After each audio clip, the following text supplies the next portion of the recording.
Buenas noches, compañeros.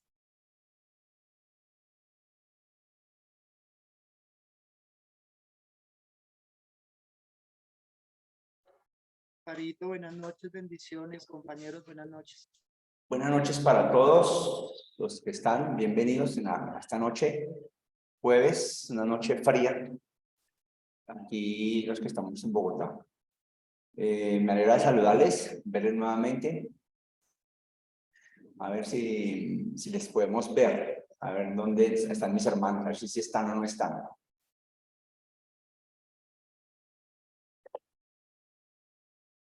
¿Listo, mis hermanos? Eso es, bienvenidos, bienvenidos.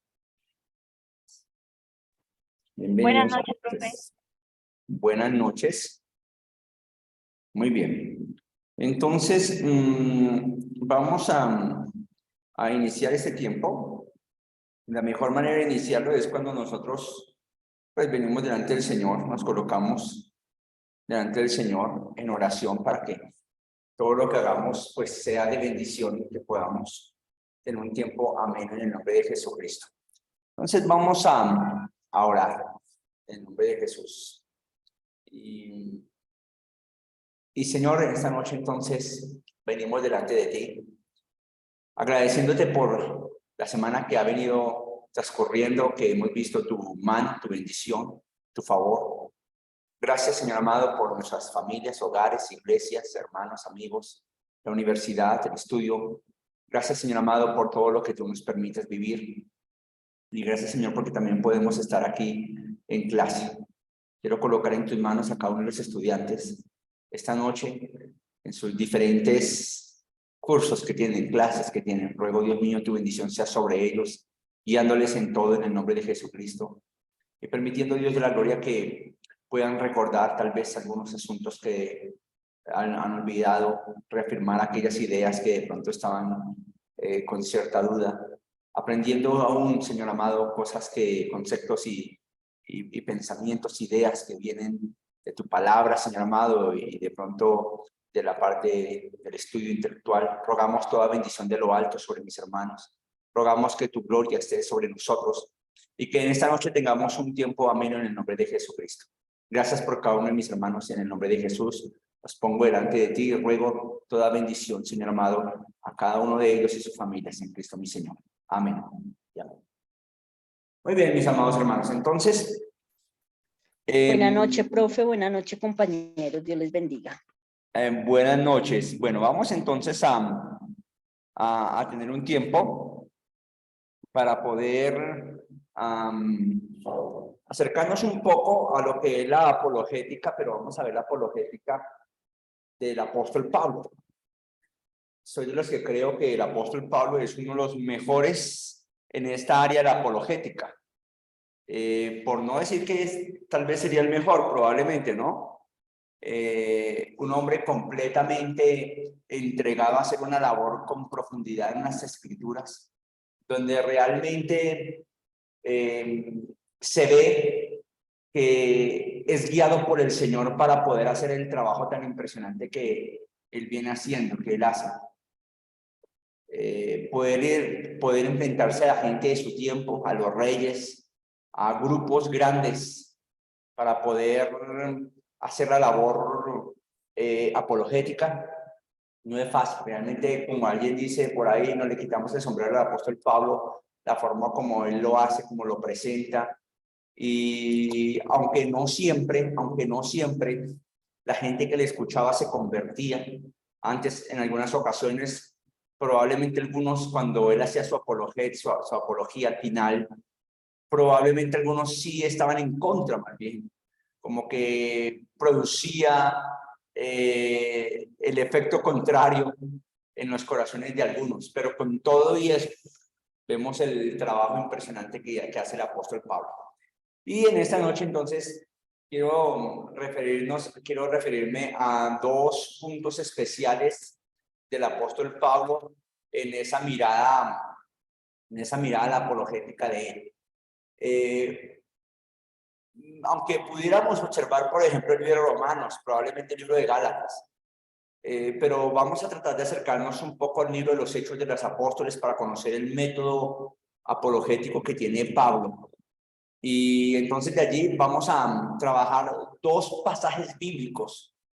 Uno se encuentra en el Areópago, en el Hechos 17, y el otro se encuentra ante el Félix, en el capítulo 24.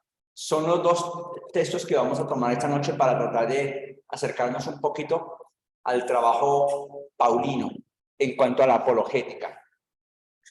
Y bueno, entonces voy a pedirles el favor a ver quién está hoy con Biblia en su mano para que podamos hacer la lectura como tal de la Biblia y que podamos mirar algunos aspectos y puntos importantes del trabajo apologético del apóstol Pablo.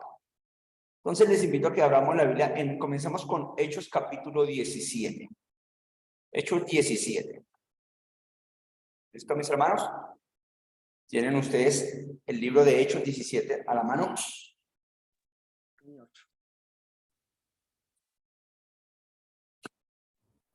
Buenas noches, profe y compañeritos. Buenas noches, mi hermano. Entonces, libro de Hechos, capítulo 17.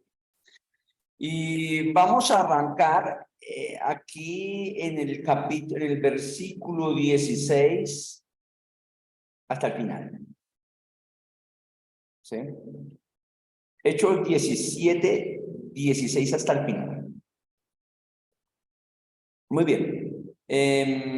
Voy a pedirle a alguno de ustedes que tengan buena lectura, que nos guíe en ella, para que podamos todos tener el conocimiento de lo que dice la palabra del Señor. ¿Quién quiere ayudarnos con la lectura? Si quiere yo leo, profe.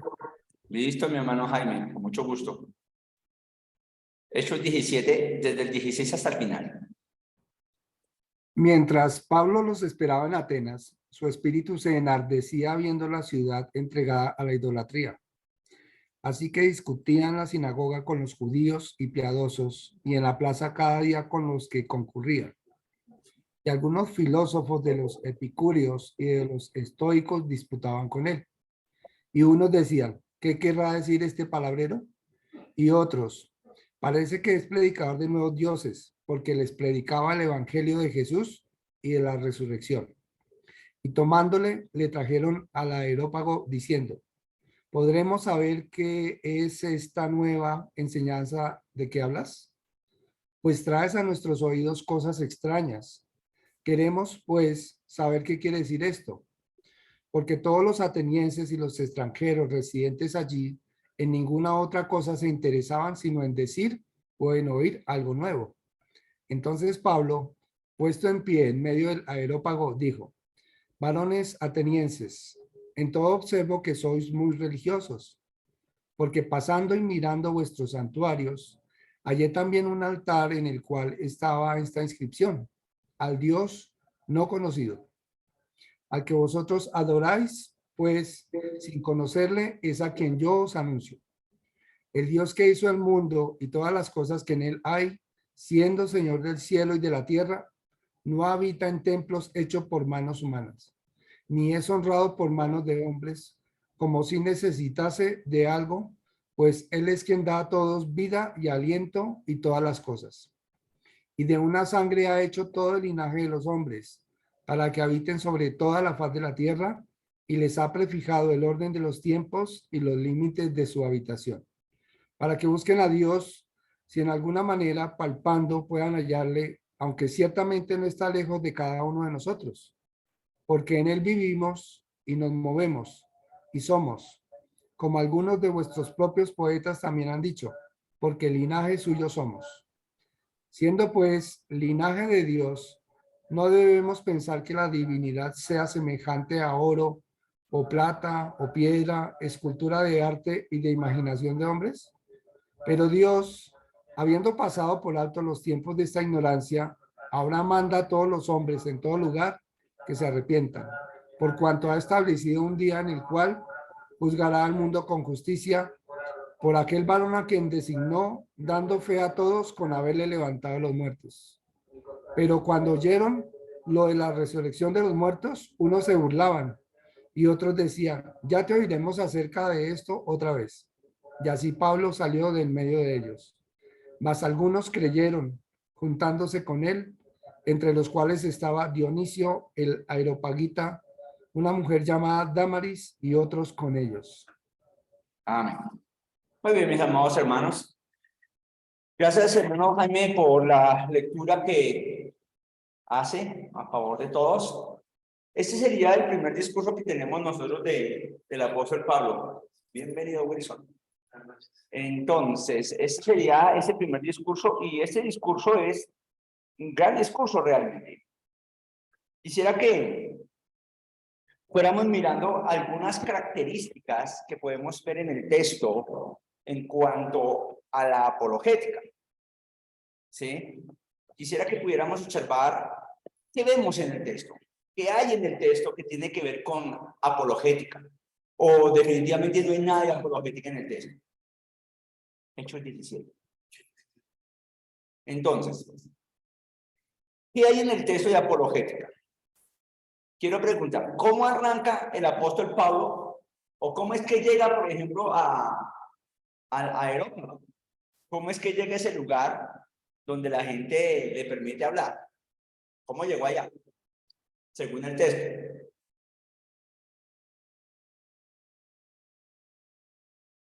Llegó enardecido. Llegó enardecido. ¿Y por qué sería? ¿O qué pasaría? Por la idolatría que lo observaba. ¿La idolatría que observaba?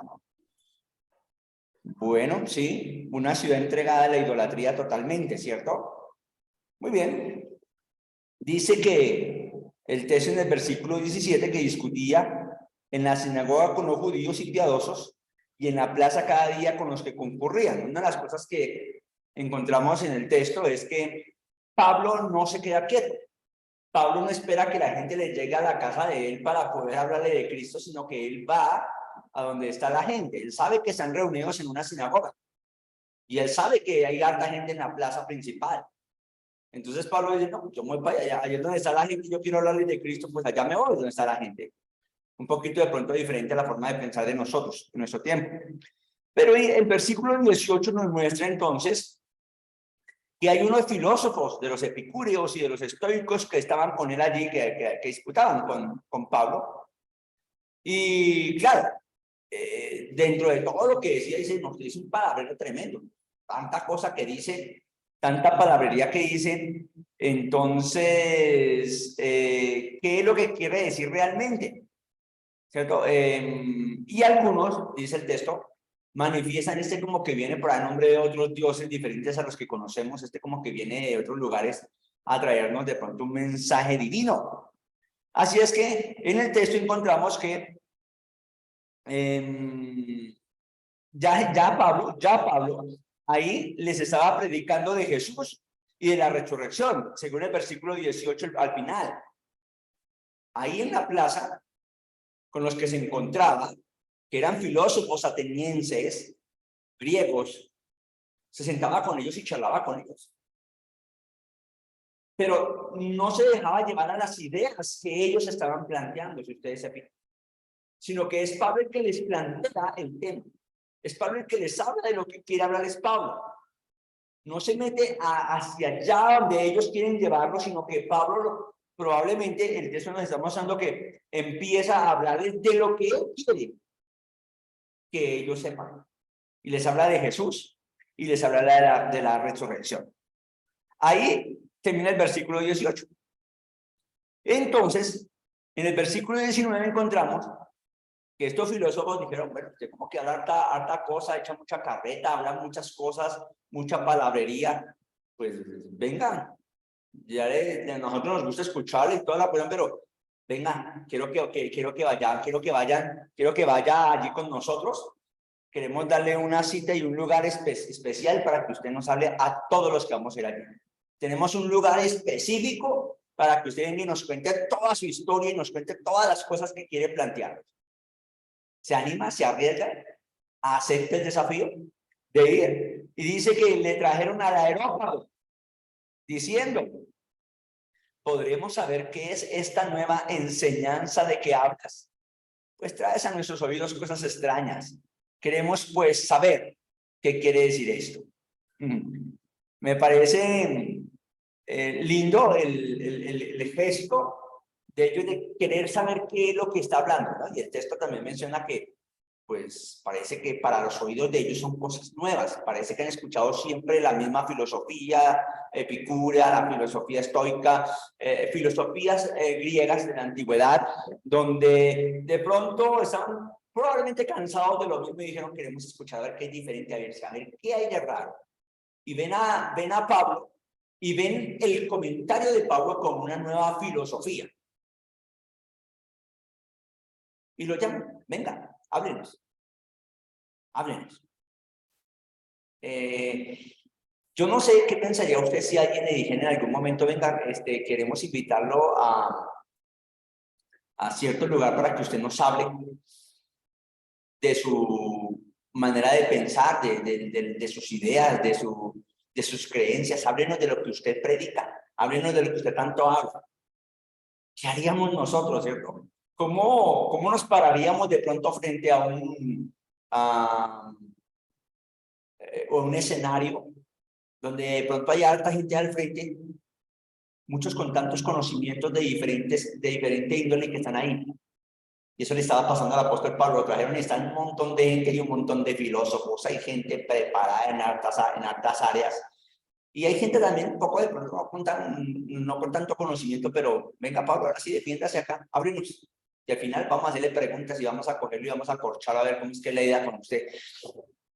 Y de esta manera traen a Pablo allí, en aquel lugar. Me parece realmente muy maravilloso la forma como está planteando Pablo ahora la idea. Bien, a partir de aquí comienza la apologética de Pablo. Es a partir de ese momento que Pablo empieza a hablar. Ahora, la pregunta es, amados hermanos, ¿cómo arranca el apóstol Pablo aquí la apologética? Lean nuevamente el texto. ¿Cómo es que está arrancando la apologética? Ahí lea cada uno para ustedes ahí en su lugar donde está. ¿Cómo arranca el apóstol Pablo su apologética? ¿Qué es lo primero que hace el apóstol Pablo? Estamos en Hechos 17, versículo, en este caso ya sería desde el 16 en adelante, ¿no? Ya salimos un poquitico, pero ahí en adelante. ¿Cómo arranca el apóstol Pablo? A ver, cuéntenme, mis amados hermanos. ¿Qué ven ustedes de raro? A ver, hermanito Germán y después hermanito Edwin. Buenas noches, profe. Bueno, yo lo que veo es que ya lo que viene Pablo a hacer ahí, ya lo encuentro en el versículo 22, es que él reconoce lo que lo que la otra persona es, ¿no? O sea, él se pone como a la estatura, al mismo nivel que la otra persona.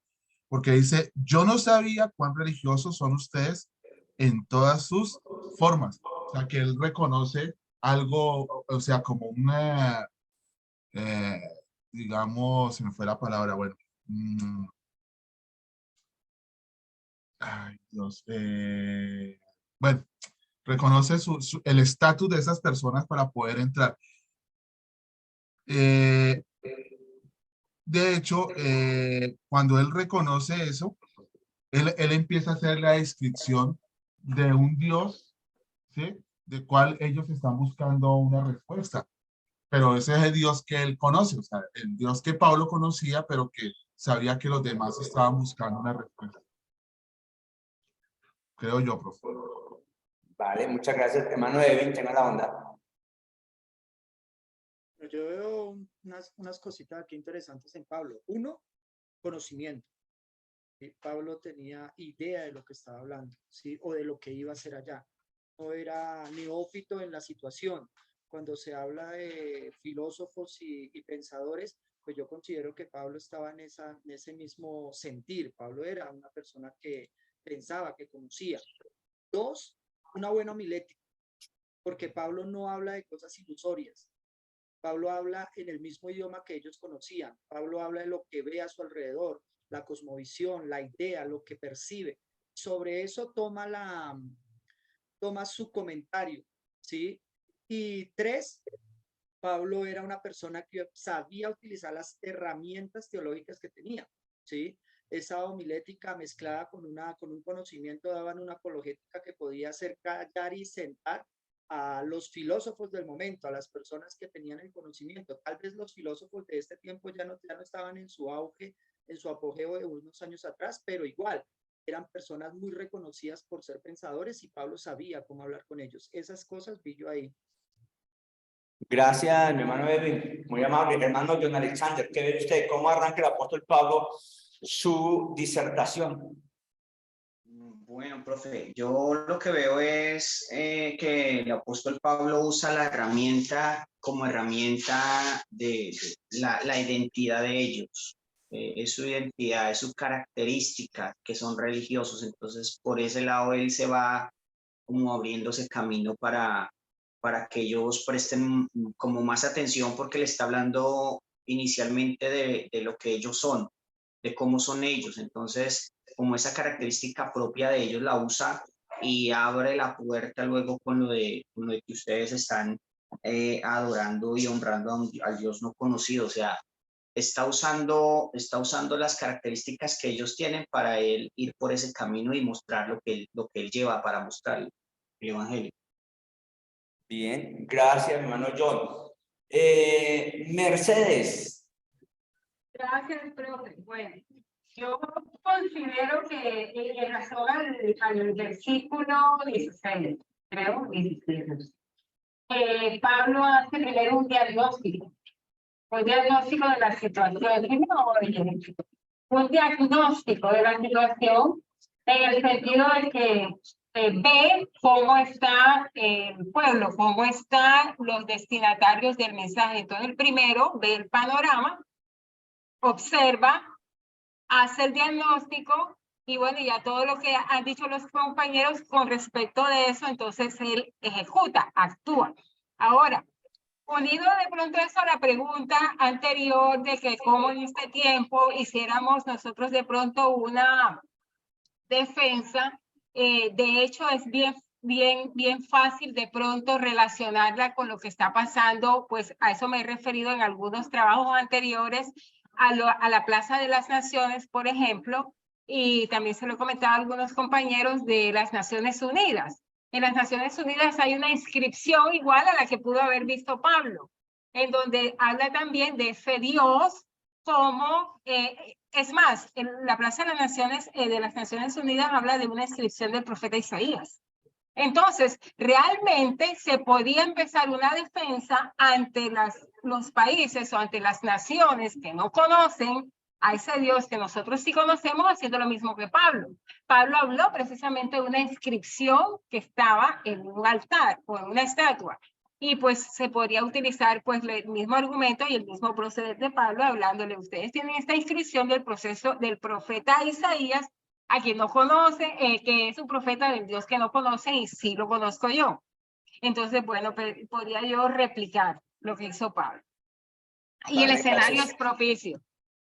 Gracias, Mercedes. Pablo, cuéntanos cómo fue que hizo usted ahí. No, profe, no. Yo siempre digo, al apóstol Pablo no llego ni a la mugre, ni al mugre de los pies, digo a veces. No, pero digamos lo que yo observo cuando lo llevan aparte, digamos a la Europa, una de las cosas que yo veo que el apóstol Pablo hace es observar un canal de conexión. Yo decimos porque comienza a decir, he observado que ustedes son muy religiosos, y luego pasa pues a mencionar algo que es lo que él observa al mirar, digamos, ese altar al Dios no conocido. En ese punto pues yo siempre he visto como que hay dos opciones, algunos que argumentan que evidentemente los griegos eran muy sincretistas, entonces ahí tenían muchos dioses y probablemente pues puedan haber hecho esa inscripción frente a un dios hebreo, o simplemente de pronto en su filosofía, al tratar de entender lo trascendente de la divinidad, pues pudieron haber puesto eso. Entonces veo que Pablo en la discusión lo que hace es como, venga, veo esta observación, un canal donde puedo entablar una charla, donde puedo entablar una discusión, y eso es lo que hace, ¿no? Y a fin de cuentas, el versículo dice, también está como en ese contexto. El apóstol Pablo va con esa intención también como de discutir algo que era natural, pues en esa circunstancia, entonces utiliza también como ese otro medio. Entonces eso es lo que observo, profesor. Vale, gracias mis hermanos. Bien, entonces nosotros estamos observando aquí cómo el apóstol Pablo trata de arrancar, cómo el apóstol Pablo intenta iniciar, y lo primero que hace es llamar la atención, ¿cierto? Es lo primero que va a hacer, llamar la atención, porque él necesita saber, necesita que la gente esté atenta a lo que él va a decir. Entonces, llamar la atención es importante.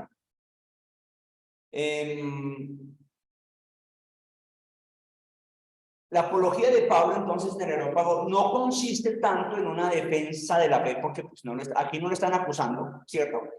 Entonces, en sí no es como una defensa, sino es una proclamación. Entonces, una apología querigmática, querigma, mensaje, que contenía tanto, sí, en cierta manera, cierta defensa, pero más como su proclamación. Y ese sermón, entonces, fue una combinación perfecta entre ambos elementos como tal, para poder él hacer la labor bien clara en la apologética. Entonces, ¿qué arrancamos viendo acá? Vemos aquí una introducción. Versículo 22 y versículo 23. Aquí ya empezamos a ver qué es lo que está pasando con la introducción. Es la primera parte del discurso oratorio que tiene por objeto captar la atención y preparar el ánimo de los oyentes. Pablo reconoce la religiosidad de los atenienses, observa que ellos rinden tributo a la mayor cantidad de deidades posibles. Pablo inicia su sermón tal como los oradores solían dirigirse en asamblea en aquel entonces. O sea, Pablo simplemente hace lo que normalmente hacía todo el mundo cuando llegaban a un lugar para poder hacer sus discursos. Y Pablo, pues, conociendo un poco acerca de todo lo que es la filosofía griega, él dice, voy a hacer lo mismo que hacen ellos y voy a arrancar con lo mismo que hacen ellos. Kai Kenner afirma que era costumbre comenzar un discurso halagando a los oyentes. Y aquí les dice religiosos, quiere decir religiosamente cuidados. Ustedes son muy buenos religiosos, ustedes son excelentes religiosos, una maravilla de religiosos. Y creo que con esas palabras, entonces, lo que hace es tratar de decirle, venga, miren para acá, les voy a hablar a todos los que les gusta la religión, a todos los que les encantan las cosas de los dioses. Voy a hablarles un poquito de eso. Ahora, no es que esté de acuerdo con todas las cosas que están allí. Ustedes se dan cuenta que él estaba, y creo que lo nombró alguno de ustedes al principio, él estaba enardecido cuando vio tanta idolatría. Dijo, pero ¿cómo es posible tanta idolatría en un pueblo como estos? Claro, pues ahora tienen la oportunidad, los llevan al Areópago, tienen la oportunidad de empezar a trabajar. Y él dice, pues bueno, vamos a trabajar a ver cómo hacemos para que la gente pueda entender y escuchar a ver cómo pueden hacer. Se parece a los de ciertas personas. Arrepiéntanse, digo, del diablo, se va en contra totalmente de las personas y lastiman a veces el discurso para poder utilizar a otros. ¿Sí escucharon lo que dijo Cristo? No, señor, yo no escuché. Ay, no sé mis compañeros. Bueno, no, estaba diciendo el profesor que se parece mucho al discurso de ciertas personas actualmente, ¿no? En donde salen diciendo arrepiéntanse, hijos del diablo, ¿sí? O sea, tratando de lastimar a la persona, tratando de ofender a la persona. Y digámoslo, tratando de crear una barrera con el oyente, con la persona que está escuchando el mensaje. Bien, estaba diciendo Wilson entonces que se parece un poco a los discursos que damos hoy, donde de una vez cogemos a la gente por derecha sin haber hecho contacto con ellos ni halagándolos, sino que de una vez vamos derecho a decirles arrepiéntanse, hijos del diablo, y arrancamos en muchas ocasiones por ahí para tratar de ganarlo supuestamente para Cristo, y más bien lo que hacemos es colocar una barrera en las vidas de todos los que están allí. Y en cierta manera eso sí es probable que pase, ¿sí? En muchos lugares. No estamos diciendo que todas las veces, ni que todo el mundo lo hace. Y creo que para eso estamos aquí también tratando de buscar la manera como nosotros podemos acercarnos para poder presentar un mensaje adecuado. Bien, entonces, hermano Edwin, ¿levantó la mano? Y, profe, yo agregar que en estos tiempos aún se ve muchas veces el ataque de muchas personas cristianas o de la iglesia en contra de las imágenes que tienen personas nuevas en una casa y que van a ir a visitar, y cuando ven la imagen de cierto santo o algo, atacan sobre eso antes de enseñar. Entonces, en algunos casos, llegan a decirles que usted tiene que quemar esos santos y tiene que quemar esos cuadros, y no utilizan esa buena forma de llevar el evangelio que utilizó Pablo.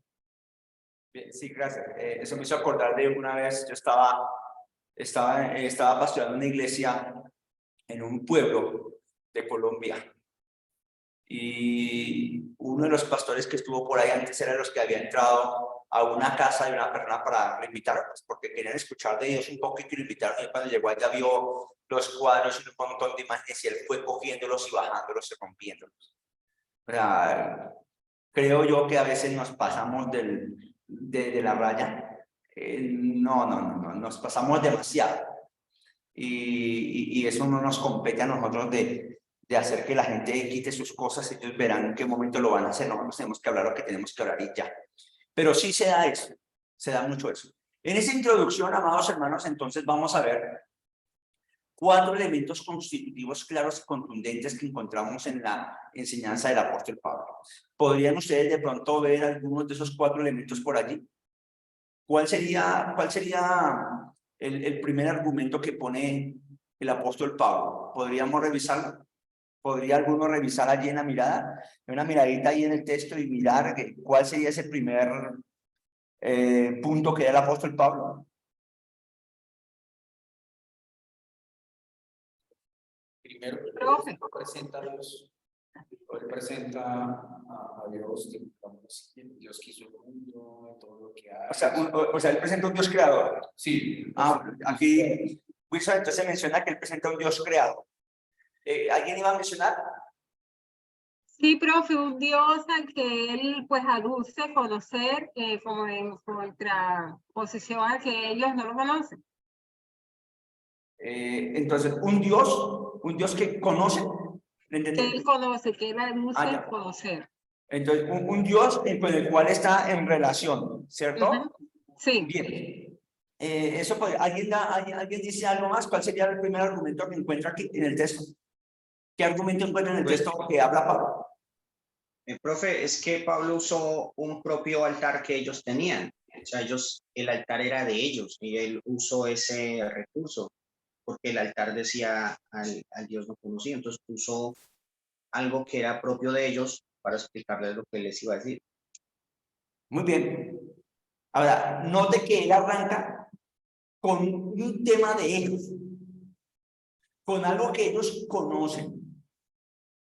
Inmediatamente introduce entonces al Dios que está ahí, que no es conocido todavía, a ese que va a introducir. Y de esa manera entonces presenta al Dios creador, al Dios Padre, y da una comprensión acerca de ese Dios. Es lo que vamos a encontrar en el texto. Profe, Sí, pero Marina. gracias, profe. Buenas noches, profe y compañeros que no he saludado, qué pena. Profe, pero también él se expone, o sea, él también se coloca como ejemplo, como él. O sea, él también hace ver que ese Dios, a ver si lo puedo decir, él, aunque cree en un Dios vivo y real, el Dios que ellos conocen no es ese Dios vivo y real en el que él cree, ¿cierto? Pero sin embargo, Pablo les dice, es el mismo. ¿Sí? De ese Dios es del cual yo les vengo a hablar, porque es el mismo en el que yo he creído. Se los dice de manera, se los da pues,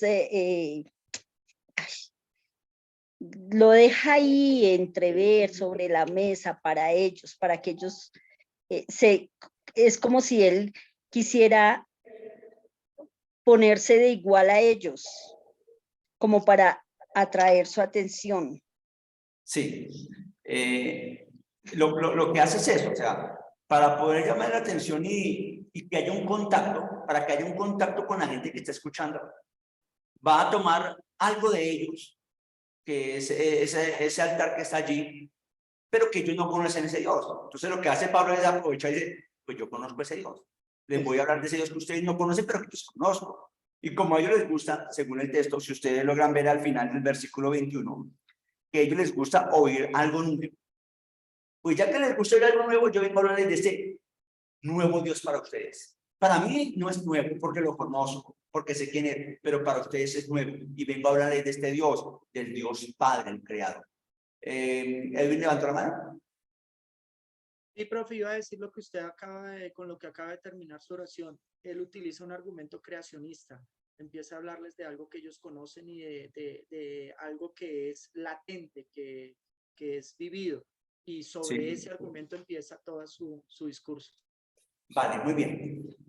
Pero hay algo que yo quiero, pues bueno, no sé si están estos 4 elementos constitutivos, que es que ese Dios de que él va a hablar, lo presenta, yo lo veo así como de 2 maneras diferentes. Uno, que está por encima de los dioses de ellos. Y 2, que es un Dios que no, ni que ninguno de ellos lo puede digamos, encerrar en un templo, lo puede encerrar en una imagen, no lo puede contener en algún elemento, y ahí digamos que él establece una diferencia entre el Dios que viene a hablar y los dioses que tienen los atenienses en este caso. Entonces Wilson nos menciona entonces la diferencia que empieza a hacer el apóstol Pablo frente al Dios que él viene a traerles versus los dioses que ellos conocen y que están acostumbrados. Y les va a hablar de un Dios que va mucho más allá de lo que ellos han escuchado toda su vida. ¿Sí? Y creo que aquí era el punto. Entonces, es importante notar que tiene que haber un puente siempre con la gente de afuera. Tiene que haber un puente afuera. En la lectura que yo coloqué para ustedes, amados hermanos, dice, yo creo que ya ustedes, algunos de ustedes ya revisaron probablemente, hay una lectura para ustedes, la coloqué hoy, para que la entreguen la próxima semana, jueves. En la lectura es de un libro que se llama, pero ya les digo cómo se llama, que me fue el libro. Dame un segundito, ya le doy la mano a mi hermanita que está aquí con... ¿Cómo llegar a ellos? Eso, ¿cómo llegar a ellos? Sí. Hay ese libro, ¿Cómo llegar a ellos? En el libro, la idea de lo que tenemos del libro, que son 2 autores, es cómo podemos hacer cuentas con ciertos grupos de personas. Entonces ustedes van a leer el capítulo 4 del libro. A ver si lo tengo por aquí, dame un segundito, mis hermanos, lo tengo acá, a ver si lo ves. Tengo aquí. Permítame, lo comparto un minutico. El libro ya lo compartimos. El libro ya está ahí en el grupo. Sí. Listo, el libro ya está en el grupo. Ese es el libro. ¿Cómo llegar a ellos? Tiene que ver con 100% apologética. Y el punto 4, que está aquí, que es el índice del capítulo 4, es este que está acá. Esto es lo que tienen que leer ustedes, ¿cierto? Acá. ¿Cómo construir puentes entre el evangelio y aquí, los materialistas indiferentes? ¿Cómo construir puentes entre el evangelio y los estudiantes universitarios y de secundaria? ¿Cómo construir puentes entre el evangelio y los que están hartos de religiosidad? Creo que nosotros necesitamos saber qué están viendo ellos, y como ustedes lo dijeron allí, Pablo lo que hizo fue primero observar qué había entre ellos para poder coger un punto desde ahí y arrancar desde ahí todo el trabajo que iba a hacer en el discurso. Y algo que yo planteo también es que nosotros empezamos a conocer, debemos empezar a conocer la gente que está a nuestro lado. Porque cuando yo conozco la gente que está a mi lado, pues va a ser mucho más fácil arrancar desde un punto con ellos. Entonces, si yo veo que hay un montón de gente que está hastiada de la religiosidad, que no quieren escuchar nada de los religiosos, que no quieren escuchar nada de religión ni nada de eso, ¿cómo hacemos para llegar con el evangelio? Tenemos que encontrar un punto de encuentro, que fue lo que hizo Pablo, y eso es lo que tenemos que hacer nosotros. La lectura va a ser una lectura agradable, es una lectura sencilla, no es complicada, es fácil, es una lectura fácil de seguir. Entonces, les animo para que lo lean. Ahora, el libro es para que ustedes ojalá saquen el rato un día estos y lo lean completo. Es un buen libro, ¿sí? Que lo puedan leer en general. Es muy bueno. Este mismo autor tiene un libro que se llama algo de huir, los que huyen, persiguiendo a los que huyen, algo así, no me acuerdo cómo se llama el título. Lo leí hace mucho tiempo y me pareció también muy bueno. Él trabaja mucho en la parte de la apologética. Entonces, nosotros tenemos que hacer lo mismo que Pablo. Por eso una de las cosas que puse fue esta lectura, para que nosotros tengamos en cuenta el trabajo que debemos hacer, conocer a ellos, buscar puntos de encuentro, para que cuando tenga la oportunidad de hablar con alguno de ellos, pues arranque por ahí, comience por ahí. ¿Sí? Eso es importante. Ahora, no crean que es que el apóstol Pablo llegó allá y apenas vio eso, arrancó con él. Es que Pablo ya conocía más o menos cómo eran las ciudades de aquel entonces, conocía un poco lo que pasaba en la vida de los griegos. Entonces, el apóstol Pablo simplemente buscó lo más cercano a ellos, ya conocía cómo eran ellos, entonces lo que hace es buscar lo más cercano a ellos para luego decir, venga, entonces yo encontré esto aquí y les vengo a hablar de esto que ustedes están presentando. Había levantado la mano la hermana Lidia.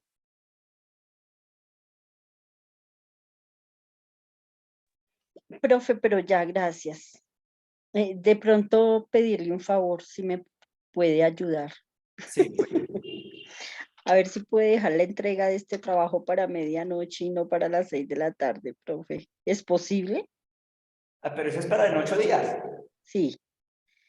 Sí, solo le quería pedir ese favor. Usted dirá, pero ¿por qué? A ver, pero es que esas 6 horitas me ayudan. Gracias, profe. La verdad me da pena decirle por qué, pero gracias. Yo secundo la propuesta de la compañera, gracias. Gracias, profe. Bueno, ahí miramos a ver, mis amados hermanos. Bien. Ahí miramos, gracias mi hermana por la propuesta, queda en estudio. Vamos a avanzar entonces. Bien. Entonces lo que vamos a encontrar acá, el primer punto que me parece importante tener en cuenta es la comprensión de Dios. En este caso me está mostrando al Padre. Pablo presenta al Padre. Dios es el creador del universo, es Señor de todo lo existente tanto en el cielo como en la tierra. Dios es trascendente e infinito, es autosuficiente y providente, es el principio de todo cuanto existe. Dios es uno y le ha fijado el límite en el universo a toda la existencia. Ha predeterminado las diferentes épocas históricas. Dios creó de una sola raza. Dios creó una sola raza y le entregó el planeta Tierra para que fuera su morada. Y aquí Pablo está confrontando varios puntos de los griegos. Recuerden que es que Pablo tiene idea de los griegos. Él no se puede simplemente ahí a ojo cerrado que encontraba en la vida de los griegos. Él ya tenía idea de los griegos. Es más, había estudiado de ellos. Conocía a sus filósofos, conocía a sus autores, conocía la gente del arte, conocía a la gente que estaba siendo influyente en el medio. Así es que lo que hace Pablo es confrontar la visión de los griegos, para quienes su raza y su pueblo eran superiores a las demás razas y demás pueblos, donde ellos tenían solamente sus dioses, que eran los dioses más poderosos, supuestamente, los dioses de su Olimpo, eran los más poderosos. Otros dioses eran menores, de pronto en otros lugares. Y viene Pablo y les confronta su manera de pensar. Los confronta con su raza, los confronta con su pueblo, los confronta con sus dioses y les muestra que Dios es ilimitado, pero que coloca límites a los demás dioses. Ese es el Dios que empieza a presentar el apóstol Pablo. ¿Sí? Ese es el primer punto que hace Pablo. Segundo punto que encontramos, el primero que encontramos aquí, ¿no? En el versículo 24, 25 y 26, es el punto que nosotros encontramos aquí de lo que está presentando el apóstol Pablo, del primer punto de su atributo. El segundo punto de su atributo, de lo que él presenta, es una teleología divina. ¿Sí? Ustedes han estudiado griego, ¿cierto? Creo que sí, todos ustedes pasaron por el griego. Puedo preguntarles qué es una teleología. Sí, profe. La finalidad. La finalidad. Propósito, finalidad. Muy bien, el término es telos, que tiene que ver con un fin, un propósito. Y aquí entonces la idea que presenta el apóstol Pablo es, mire, les voy a mostrar el propósito divino. Todo cuanto Dios ha hecho tiene un propósito. Esta parte del discurso paulino va en contravía de la cosmovisión griega, porque los helenistas, la historia no tiene, la historia de ellos es una historia que no tiene dirección. Es básicamente una historia cíclica. O sea, no hay para ellos no hay como un principio, un fin a la final. No hay algo que avance. ¿Sí? Su historia todo el tiempo está encerrada así en la vida que ellos tienen. En cambio, para Pablo hay una línea continua en el tiempo que es direccionada por el propósito de Dios. Por ejemplo, es el propósito de Dios que todo hombre acuda a Él para salvación y comunión profunda con Él. A pesar de la trascendencia de Dios, Él está cercano a todo hombre que le busca. Y eso lo podemos ver aquí en el verso, en el verso donde se me perdió el verso acá. El verso 27. Para que busquen a Dios, si en alguna manera palpando puedan hallarle, aunque ciertamente no está lejos de cada uno de nosotros, porque en Él vivimos, nos movemos y somos. O sea, le pertenecemos, tenemos un propósito. Todos los seres humanos van apuntando hacia Dios, todos vamos hacia Dios, hacia allá está apuntando el propósito. Y entonces Pablo les presenta entonces el propósito. Van dos puntos que presenta el apóstol Pablo. Uno es presentando la importancia de la creación de Dios, del Dios Padre como creador. Dos, está presentando la teleología divina, que todo lo que hay es con un propósito. No existe nada por el azar o porque simplemente es la voluntad de uno de los dioses, sino porque ellos están siendo parte del propósito divino. Tercero, Dios es causa eficiente de toda existencia. Él habla y él presenta la idea de que Dios es el que produce, el que ha hecho la existencia, el que hace que pueda vivir todo el mundo. Entonces Pablo cita una obra de Epiménides, poeta estoico, porque en él vivimos y nos movemos y somos. Y luego cita a otro poeta estoico llamado Erato de Cilicia, porque linajes suyos somos. ¿Sí? Versículo 28. Ahora, estos poetas, los dos poetas, están refiriéndose a Zeus. Pero Pablo utiliza estas afirmaciones para mostrar que ellas solo pueden ser originadas en Dios Padre. Yo creo que esto puede traer un poquito como de escozor en algunas mentes de algunas personas, porque ¿cómo es posible que coge lo mundano y viene y lo mete aquí a la iglesia? ¿Cómo es posible que coge lo mundano y viene y nos presenta aquí a Dios a su manera? No, eso es mundano, eso es pecaminoso. Y probablemente algunos están pensando de esa manera. ¿Sí? Pero aquí lo que está haciendo Pablo es, les voy a recoger todo lo que ustedes presentan, y se lo vengo y se lo presento, lo recojo, le presento a Cristo, le presento a Dios mismo en todos sus pensamientos. Noten ustedes que estos dos versos que utilizan estos filósofos son versos usados para la idolatría. 100% idolátricos los versos. Lo que hace Pablo es desidolatrizar esos versos. Pero no sé si existe la palabra, pero ya la inventamos. La desidolatrizar estos versos y traerlos y ponerlos, trastearlos, transferirlos a Dios mismo. Y si yo no sé si ustedes han fijado como algunas veces también, y ha habido algo de pelea espiritual y cristiana entre aquel que es que usa esa música mundana para cantarle al Señor ahora. Ay, santo Dios, a veces nos metemos en unas peleas de estas interminables, pero si el apóstol Pablo nos está diciendo que mire que usa algo totalmente mundano, idolátrico, lo saca de ese contexto y presenta al Dios Padre y dice, en Él si nos movemos, en Él vivimos, De Él somos, y somos linaje suyo, porque somos su creación. Le pertenecemos al 100%. Esto, hermano, es muy importante, y más cuando estamos haciendo un poco de apologética, porque tenemos que echar mano a todo lo que encontremos allá afuera que podamos usar dentro de para presentar a Cristo. Aún cosas idólatras, cosas pecaminosas que ellos allá hacen y piensan y todo eso, saquémoslas de su contexto, descontextualicémoslo del pecado y traigámoslo aquí y presentemos esas ideas o esas ideas, oraciones, frases que usan allá afuera, y vengamos y presentamos y decir, mire, es que esto lo dice Cristo, esto lo manifiesta el Señor, esto por aquí, esto por allá. Y creo que eso ayuda para que la gente dice, ¿cómo así? O sea que también se puede usar esto para las cosas de Dios, o sea que podemos tener una relación un poco más cercana con Dios, porque yo pensé que esto era totalmente pagano y que, ¿sí? No sé si me estoy dando a entender con el asunto o no. Mercedes. Profe, es que ahora que estoy viendo esto que dice, voy a apagar la cámara, profe, para que me oigas mejor.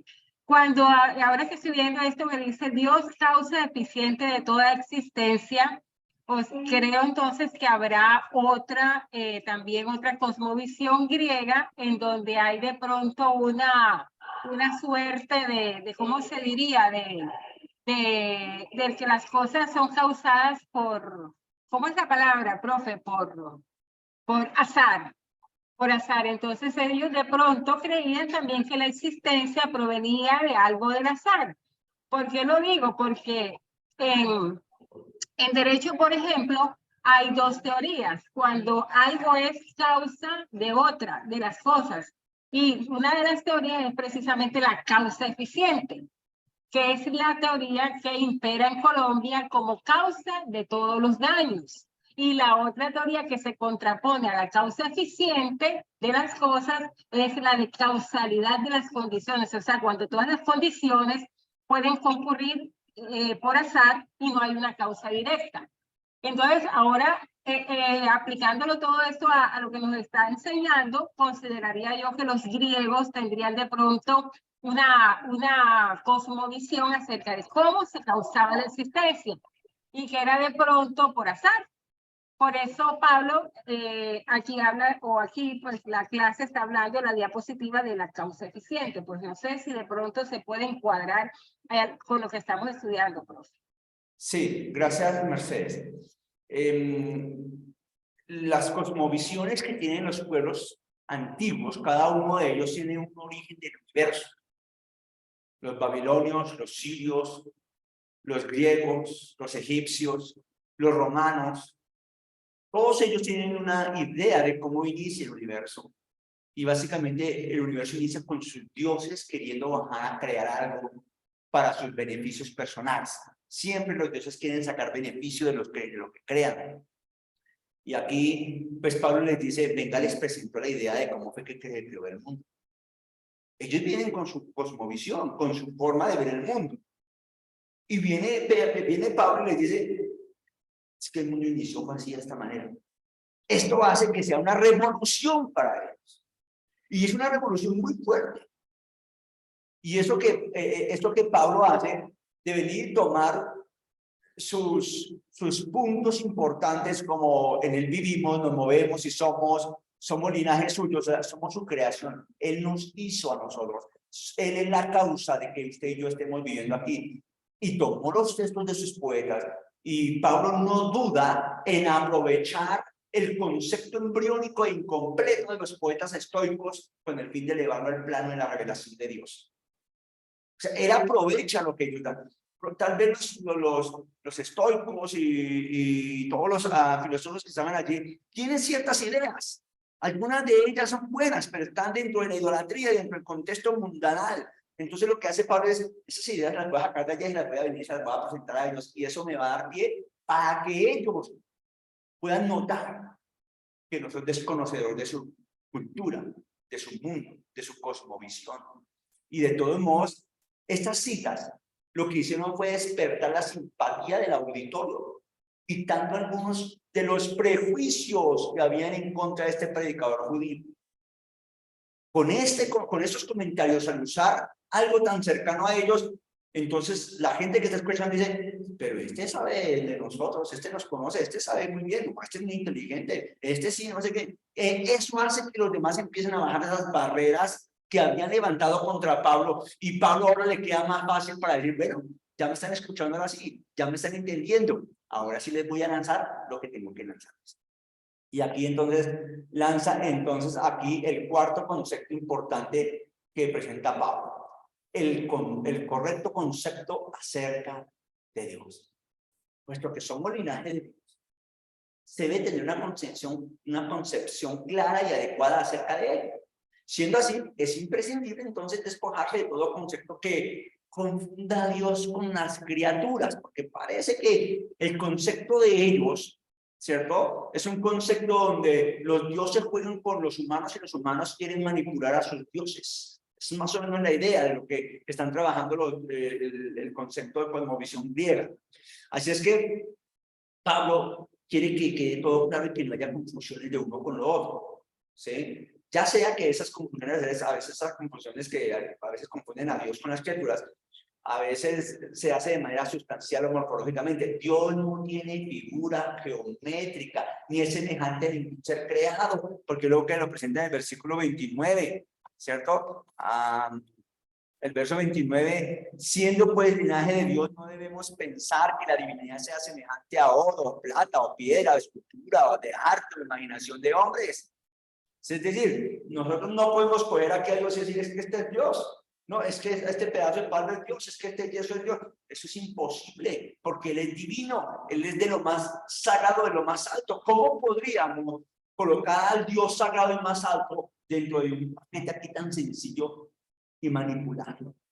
Y esto es, hermano, un concepto muy fuerte que cae a los oídos de los griegos. Pero sin embargo, los griegos están pensando, me imagino que estarán pensando, oiga, pero es inteligente todo esto lo que está diciendo. Eso tiene mucha verdad. Tienen unos argumentos muy buenos, unos argumentos muy válidos. Hasta aquí el apóstol Pablo va ganándose a la clientela al frente, ¿sí? Hasta aquí el apóstol Pablo está avanzando de manera abundantemente rápida, eficaz al corazón de las personas, ¿sí? De esta manera, aquí encontramos nosotros entonces que Pablo ahora en el verso 30 y 31 les exhorta y les invita a aplicar el texto. Pablo exhorta a los oyentes a tomar una decisión. A ese Dios es el que yo vengo a predicarles. A este Dios ustedes deben venir a arrepentirse y convertirse en a Dios. Es lo que dice el texto, versículo 30. Pero Dios, habiendo pasado por alto los tiempos de esta ignorancia, le está diciendo a ellos ignorantes ahí calladamente.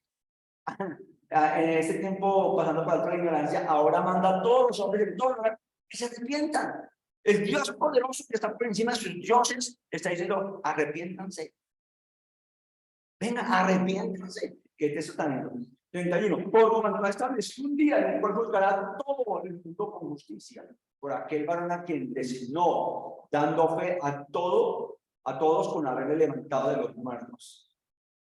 Y entonces empieza a incluir al Cristo en aquel lugar.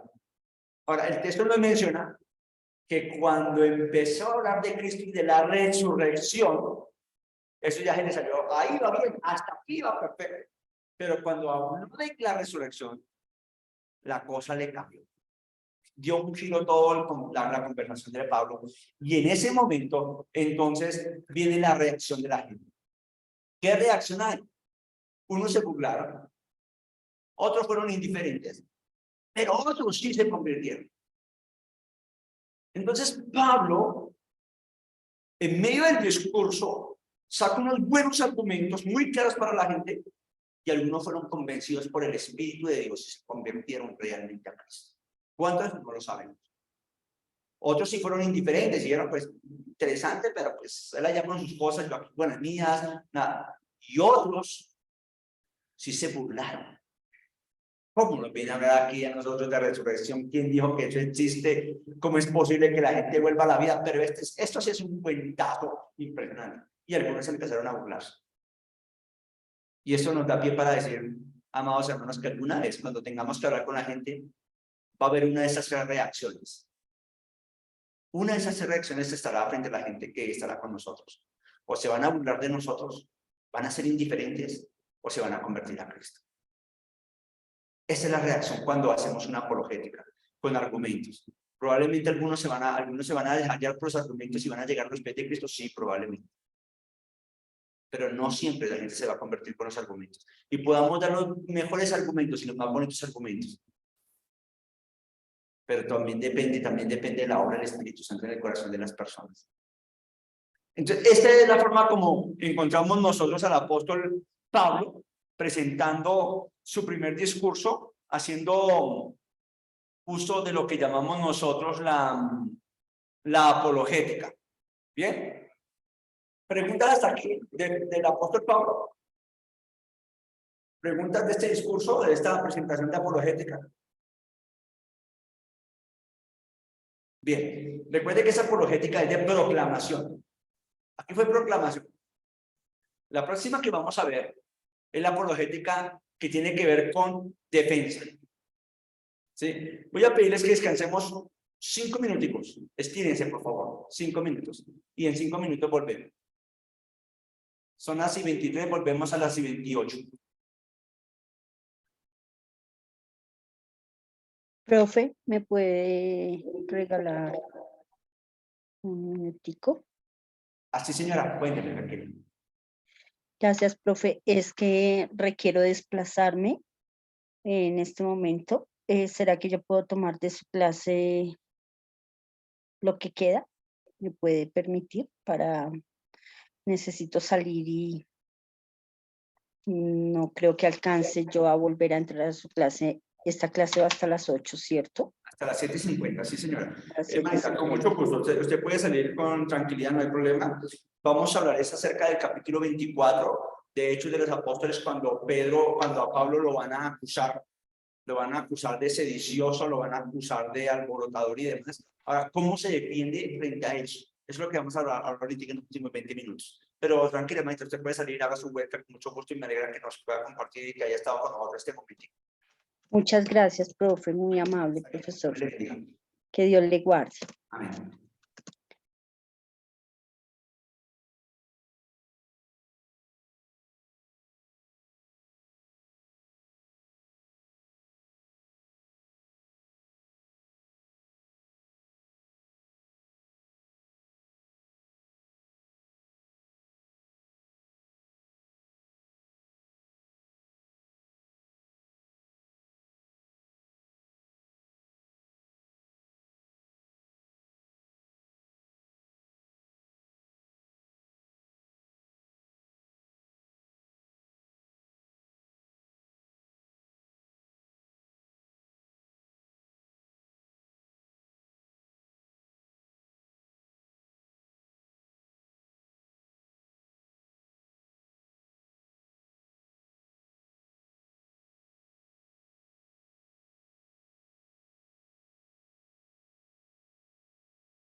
¿Listo, mis hermanitos?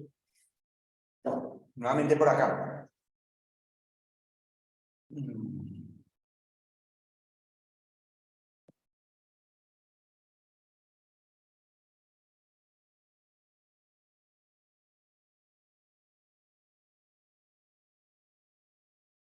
¿Dónde vamos? Aquí mismo. Listo, mis hermanos. Estamos hablando entonces ahora de la defensa que hace el apóstol Pablo ante Félix, el capítulo 24. Tenemos 20 minutos para hablar de esta defensa y quisiera entonces adelantarme y hablarles un poquitico entonces del asunto del capítulo 24, que es bastante. Espero que ustedes tengan el tiempito en casa después de revisarlo, leerlo nuevamente, mirarlo, el capítulo, sacarle provecho a ese capítulo. Esta es la segunda apología que nos va a servir de paradigma del sistema apologético de Pablo. Y aquí estamos hablando de la defensa que él hace ante el gobernador Félix. El juicio que se le sigue a Pablo tiene la siguiente estructura. Va a hacer ubicación locativa de los protagonistas, a ver dónde es que se encuentran, dónde van a estar, toda esta cuestión.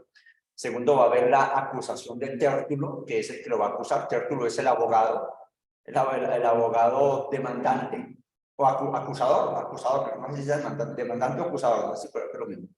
Luego está aquí la defensa de Pablo, y por último, la decisión del magistrado. Esto es llevando, en esas palabras lo llevan al estrado. Directamente lo llevan al estrado y defiéndase en el estrado.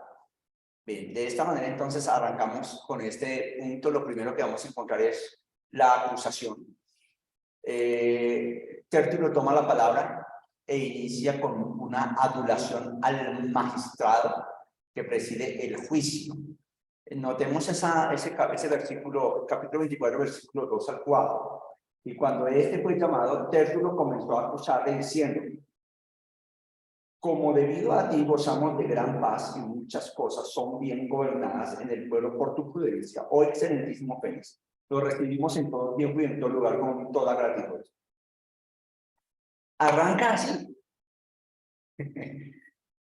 Sí se fijaron que el apóstol Pablo, cuando arrancó en la anterior apologética que hizo, arrancó haciendo una adulación a los griegos. Pues entonces Tértulo, que es el ente acusador, va a hacer una adulación a Félix. La adulación es para obtener un poco de simpatía al magistrado, como para ganar oídos del magistrado. Que el magistrado diga: pues cómo me trata de bien, me tiene un alto concepto, muy bueno.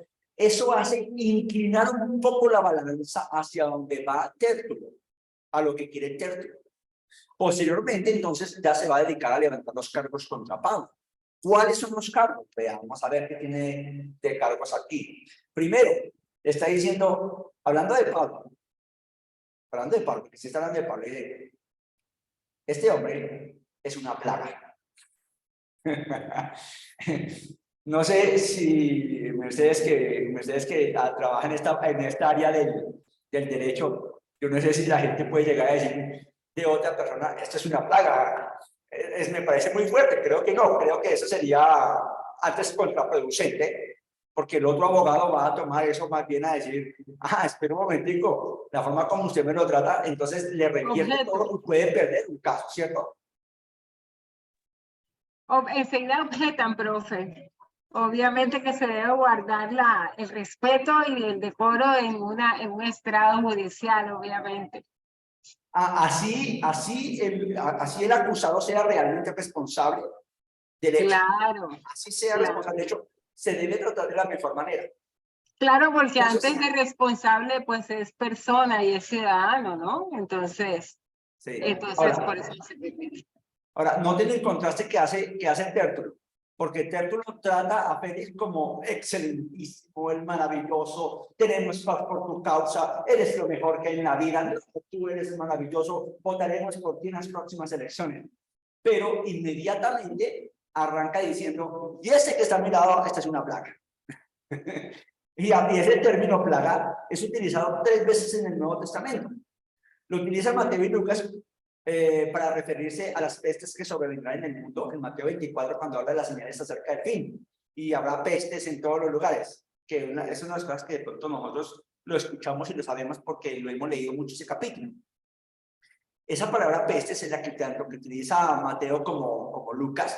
Está hablando de aquellas enfermedades que vendrán sobre las naciones. Y es el mismo término que está utilizando ahí en Hechos 24:5. Miremos acá 24:5. Porque hemos hallado que este hombre es una plaga. Ahí está el término. Versículo 5. Hemos hallado que este hombre es una plaga. ¿Sí? Y entonces está diciéndole, lo está tratando como una completa enfermedad total. El campo de aplicación de loimos, que es el término que se utiliza aquí, el término loimos, ¿sí? Es la salud, el campo de trabajo en la salud, el campo de la aplicación, salud individual y salud política. Loimos es tanto una enfermedad física, es decir, una epidemia, una pestilencia, como también una enfermedad política, es decir, una rebelión. De acuerdo con Tértulo, Pablo es al Estado romano que la epidemia es a la comunidad. Mire, si fuéramos muy contextualizados en nuestro tiempo, Pablo le está diciendo a Tértulo le está diciendo a Félix, mire, excelentísimo Félix, este es el causante del COVID, este es el dueño del COVID, este nos trajo el COVID, esta es la plaga total, este es el que nos puso el COVID a todos. Más o menos sería como la idea de lo que está pasando aquí en el texto. ¿Sí? Él es la causa de que las cosas están saliendo muy mal en donde estamos. Esa es la primera acusación que se le hace al apóstol Pablo. Segunda acusación. Es un promotor de sediciones entre los judíos. Ahí en el versículo 5 vuelve a estar. Porque dice, este hombre es una plaga y promotor de sediciones entre los judíos por todo el mundo. El vocablo que se traduce como promotor viene del verbo que significa mover, remover, agitar, perturbar, alborotar, quitar. Y el vocablo traducido para sedición es el sustantivo griego que significa sublevación, sedición, revuelta, lucha de partidos, disensión, facción, rebelión, alboroto. Tértulo está acusando a Pablo de ser un agitador social, de promover la rebelión entre los judíos que habitan en el mundo helénico. Lo acusa de promover levantamientos judíos contra el Imperio Romano. Esto es gravísimo, porque es que el que está al frente es Félix. ¿Félix qué es? Félix es un gobernador del Imperio Romano. Y note cómo el saludo que le hizo Tértulo a Félix es, hallamos paz por tu causa. O sea, tú eres el que nos das paz.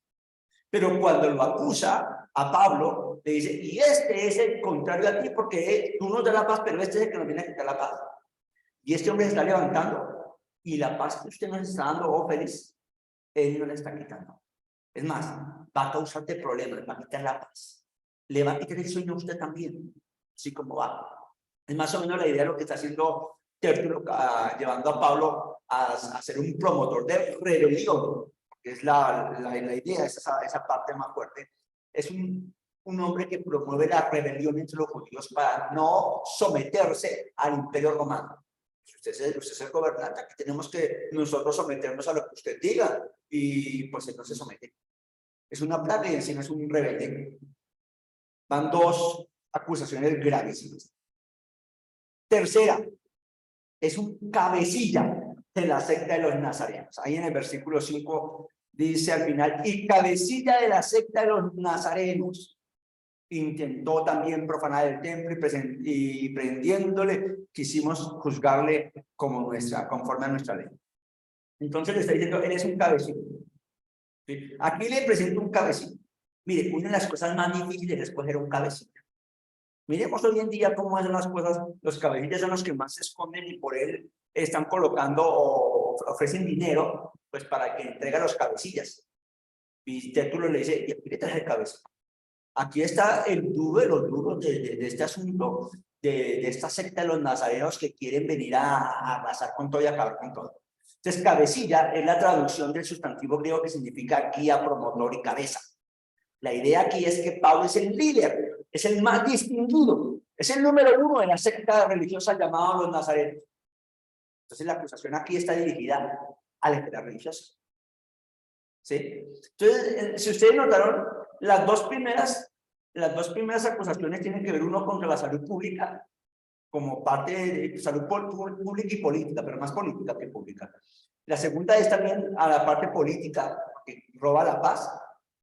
Este ya es religioso. O sea, el anterior es más que todo con el Estado romano, contra el Estado romano, y habla de política sobre todo, y este segundo ya se metió en la parte religiosa. O sea, prefirió colocar de una vez con una fuerza la política, porque es lo que le llama la atención al gobernante que está al frente. En segundo lugar, en tercer lugar, entonces le manda a este, que es una acusación totalmente religiosa. También aquí en el texto podemos encontrar, mostrar que le acusan de que él profana el templo, intentó profanar el templo. Se le acusa de tratar de profanar, manchar y contaminar, ¿cierto? El templo. Ellos impidieron la consumación del intento debido a que antes de realizarse la contaminación, la profanación del templo, ellos alcanzaron a apresar a Pablo. O si no, cuidado, el templo. Ahora, el templo de los griegos, el templo de ellos, del pueblo de ellos, no es el templo de Jerusalén, no está hablando del templo de los judíos, es el templo realmente de donde se reúnen allí todos el otro montón de gente, tanto judíos como griegos y todos los demás. Es un templo general. Y aquí tenemos uno de los problemas porque también está diciendo que él, si no lo hubiera alcanzado a coger, hubiera totalmente profanado el templo y nosotros estaríamos, mejor dicho, con la ley judía y con las leyes religiosas, mejor dicho, por eso. Estaríamos en la situación más terrible, en la inmunda. Es más o menos lo que están presentando el texto de Pablo. Bien, teniendo esto aquí, entonces veamos la gravedad de la acusación. Respecto a la acusación de Tértulo, que Tértulo le hace a Pablo, Craig Kenner escribe lo siguiente. Él escribe: los acusadores de Pablo se convirtieron en aliados de los romanos, quienes en esos años estaban preocupados en especial por el malestar judío en el imperio. Profanar el templo era un cargo capital, y el incitar a la gente a levantarse contra Roma era un cargo de gran traición. Así es que los cargos que le están imponiendo a Pablo son cargos gravísimos, totalmente gravísimos. ¿Cómo se va a salir Pablo de este asunto? ¿Cómo va Pablo a defenderse? Recuerde que defenderse significa apologética. ¿Cómo va a hacer Pablo apologética de este asunto? Veamos qué hace Pablo. ¿Sí? Bueno, antes de eso, entonces, la acusación de Tértulo que le hace a Pablo tiene entonces dos componentes. La primera, las primeras dos acusaciones son de corte político con el fin de interesar al imperio para que juzgue políticamente el acusado. Es decir, quiere colocar en el contexto del gobernador que está al frente para que tome cartas en el asunto y que no lo deje pasar por alto. Ahora, esto es un invento, que realmente no está presentando nada de esto, pero pues la idea es que el abogado tiene que hacer algo pues para llamar la atención del juez para que tome decisión al final a favor de él. Y en segundo lugar, las dos acusaciones finales son religiosas, con el fin de exacerbar los ánimos de los judíos para que presionaran a Félix para tomar una decisión desfavorable a Pablo. Entonces, uno es para que Félix sea movido a juzgar y el otro es para que los judíos presionen y acaben, y todos los religiosos que saben presionen y acaben a Pablo. Esa es la manera como está presentando este asunto de la acusación. Bien, Félix le dice a Pablo: bueno, Pablo, les llegó el turno, por favor, entonces póngase pilas y defiéndase. Versículo 10. Habiendo hecho señal el gobernador a Pablo para que hablase, este respondió: porque sé desde hace muchos años, eres juez de esta nación. Con buen ánimo haré mi defensa. Muy bien. Pablo utiliza al inicio de su defensa la captio benevolente. Es decir, esa captio benevolente es lo que llamamos la introducción, que es la manera de reconocer al juez, es la manera de hacerle una exaltación al juez de una manera sencilla. Pero Pablo no se excedió como lo hizo el propio Tertulio, que sí se excedió y le dijo muchísimas cosas. Pablo lo dijo de manera sencilla, muy mesurado. Lo que hizo fue reconocer a Félix, que hace años después de dicha provincia, y por lo cual, pues, usted conoce a los judíos. Usted simplemente, usted hace rato vive aquí, usted conoce la tierra y sabe cómo son los judíos en esa tierra. Arrancó por ahí. Es decir, Pablo confía en que Félix hará un juicio justo. Y Craig Kenner escribe, proclamar la confianza que tenía en la justicia del juez era una afirmación implícita de inocencia por parte del acusado. Es decir, que lo que Pablo arranca diciendo es, yo estoy confiando en que usted es un buen juez y que no se deja llevar por nadie, porque usted conoce quiénes son los judíos aquí en esa tierra, usted conoce el templo, usted conoce la gente, usted conoce muy bien el asunto, porque conoce muy bien el pueblo. Así es que no nos dejemos llevar por lo que la gente diga, sino por lo que usted está viendo. Más o menos esa es la idea de lo que arranca diciendo el apóstol Pablo. Y confía en Félix, que es juez justo para hacer un buen juicio. Arranca por ahí. Bien, el punto de Pablo, la defensa de Pablo tiene estos puntos importantes. Número 1, la introducción, que es cómo se acerca Félix para arrancar el punto. Número 2, establece su tesis de defensa. ¿Cuál es la tesis de defensa? Versículo 11 al 13. Como tú puedes cerciorarte, no hace más de 12 días que subí a adorar a Jerusalén. Y no me hallaron disputando con ninguno, ni amotinando a la multitud, ni en el templo, ni en la sinagoga, ni en la ciudad. Ni te pueden probar las cosas de que ahora me acusan. Aquí está el punto. Yo soy inocente. Ese es un tesis. Yo arranco diciendo, soy inocente. Y el versículo 14 nos va a mostrar cuál es su actividad. Por eso te confieso que según el camino de ellos, que ellos llaman herejía, así sirvo al Dios de mis padres, creyendo todas las cosas que en la ley y en los profetas están escritas. Ahora, en este punto, lo que está haciendo Pablo es diciendo, mire, yo estoy hablando de que pertenezco a una religión judía que es tradicional. Mis padres lo hicieron, mis abuelos lo hicieron, yo lo hago. Así como usted juez, en otras palabras, así como usted también, sus padres han sido gobernantes, sus hijos serán gobernantes, estamos haciendo exactamente lo mismo. Y en el punto de su exposición, entonces vamos a una coherencia entre fe y conducta, que es importante, que ya hemos venido mencionando allí, pero permítame, sigo leyendo el versículo entonces, 15 y 16. Teniendo esperanza en Dios, la cual ellos también abrigan, de que ha de haber resurrección de los muertos, así de justos como de injustos. Y por esto procuro tener siempre una conciencia sin ofensa ante Dios y los hombres. Él dice, mire, yo aquí estoy tratando de vivir de la mejor manera en cuanto a la forma de palabra y en cuanto a la forma de conducta, por una razón muy sencilla. Me presentaré a Dios y seré juzgado por Dios, y yo no quiero que Dios me juzgue mal. Yo quiero que Dios me coja a mí de frente y me diga, usted fue un buen hombre, usted fue de los buenos, ¿sí? Y entonces hace defensa teniendo en cuenta la coherencia entre la fe que proclama y la vida que lleva.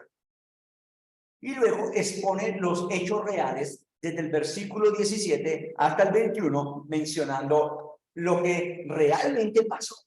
Porque ahora sí vamos a mostrar lo que pasó, lo que sucedió. Y esa es la apologética que está haciendo Pablo. No es una apologética complicada, es una apologética difícil. Aquí podemos decir que Pablo ha demostrado que las acusaciones están referidas a asuntos religiosos judíos, a la ley judía, y ese aspecto pues no le compete al tribunal romano. O sea, lo que hace Pablo rápidamente es sacar todo ese asunto y dice, tiene que ver con la parte religiosa. Y usted, oh rey, excelentísimo Félix, pues a usted no le corresponde porque usted le corresponde acá la parte política y a usted le corresponde la parte romana y todo este asunto. Y pues yo aquí en este asunto no he hecho nada. Entonces es simplemente porque ellos no me entendieron, no me quieren o no comprenden lo que les estoy diciendo, entonces me quieren echar al agua en otras palabras. Y lo que hizo fue tratar de llevar a Félix para que no le acusara directamente, con toda su exposición, hace que Félix no le acuse. Ahora, Félix sí lo va a dejar ahí, Félix lo va a dejar ahí en la cárcel unos días, lo dejan preso unos días, pero con garantías. Y con garantías porque Pablo expresa, y recuerde que también soy ciudadano romano. Entonces inmediatamente, uy, es ciudadano romano. Mire la defensa que hace el apóstol Pablo tan buena, que no solamente expresa su fe, sino también su conducta, y expresa que lo que le corresponde hacer al juez y lo que le corresponde hacer a la religión, y también expresa que además de ser judío es romano. Es una defensa total y completa. Y lo que hace Pablo es despertar la simpatía entre todos los que están allí oyéndole. Así es que Pablo argumenta adecuadamente, escucha muy bien todo lo que le dicen, y él va argumentando cosa por cosa de manera adecuada, bajando y tumbando todas las barreras que van diciendo, tumba todas las barreras que le van diciendo una por una, hasta el punto de dejarlo sin piso. Y después dice, aquí estoy, juzgue usted ahora.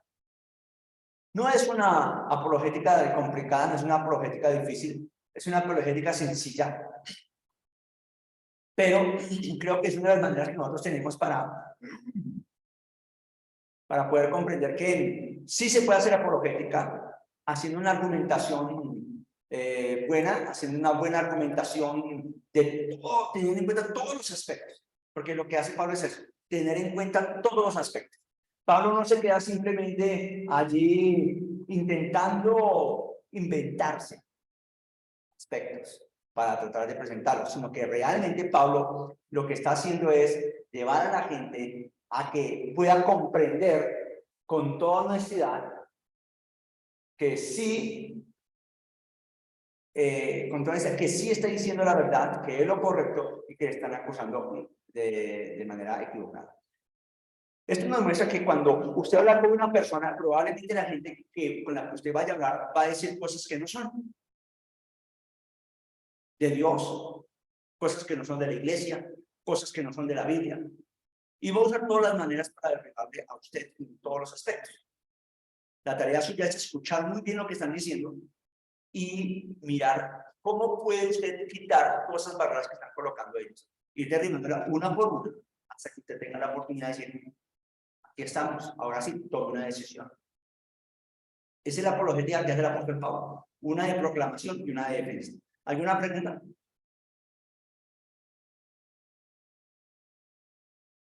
¿Comentarios? Profe, buenas noches. Más que comentarios, como una admiración que ve uno de cómo él conocía muy bien cómo contestarle a las personas desde sus mismos puntos de vista. Y eso es lo que le han enseñado a uno, o eso es lo que hemos tratado de aprender, en mi caso, durante todos estos semestres, de aprender a defender la fe desde los mismos puntos de vista de los demás. Entonces me parece impresionante porque qué escuelas tenía él, y hoy en día con todos los cursos que tenemos y cursos y cursos y cursos, y como que nos falta, no sé, ¿qué nos faltará? Bueno, pero ahí vamos bien, en el nombre de Jesús. Hermanita Mercedes. Profe, también el hecho de que él tenía una sagacidad, o sea, él no era ningún neófito, él era, ay, profe, yo mejor dicho, que él no era ningún neófito, profe, porque él había sido, pues, discípulo estudiante de Gamaliel, que era a su vez, pues, muy también conocedor de su época, por lo tanto, él sabía también todo lo que era el discurso y la defensa. Entonces, de verdad que trayéndolo a nuestros días, es meritorio el hecho de poder sustraerse al conocimiento o a la competencia de un tribunal para ir a otro.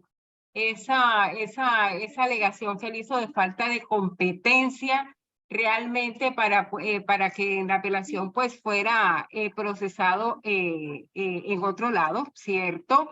Ese de verdad que demuestra la sagacidad con la que él contaba para cumplir el propósito, ¿no? Para cumplir el propósito. Y pues hoy día también pues nosotros algunas veces también nos sustraemos de alguna competencia o de algún juez si queremos de verdad que en otra parte sea donde juzgue el caso o el proceso que estamos llevando.